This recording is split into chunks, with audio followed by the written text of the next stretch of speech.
Bombo Police Report. Mga kabombo, yung pinaniniwala mga supplier ng droga dyan sa Western Visayas ay kabi-kabilahong ginawang operasyon dyan ng mga otoridad at nahuli ang ilan sa kanila. Alamin natin ang update ng Bombo Radio Rojas.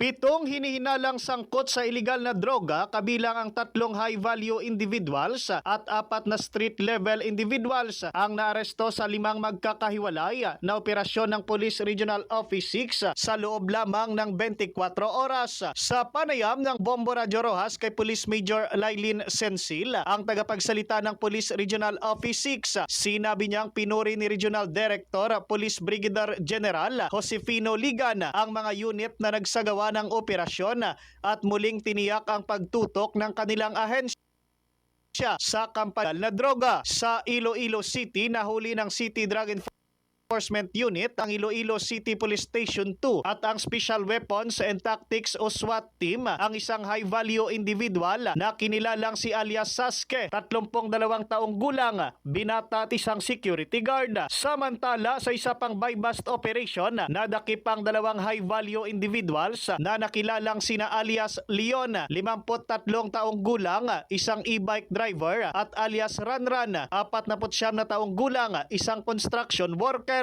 Lahat ng mga sospek na kinabibilangan na mga big-time supplier ng shabu ay nasa kustodiya na ng pulisya habang inihahanda ang kaukulang kasong isasampa laban sa kanila. Holistic approach when it comes to addressing illegal drugs, reducing both supply and reduction demand illegal drugs. So when we talk about supply reduction, so ang effort to gina-intensify gandang buy-bust operations, search warrant, interdiction ports and especially sa ports and seaports.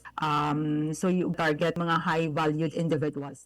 Mula dito sa himpilan ng Bombo Rojas para sa Bombo Network News, ako si Bombo Darren Salomeo Henson, and this is Bombo Radio Philippines, the #1 and most trusted source of news and information. Basta Radio Bombo! For the most trusted source of news and information, visit our website at www.bomboradio.com. Follow us on Bombo Radio mobile app, Facebook, YouTube, TikTok, and X, formerly Twitter.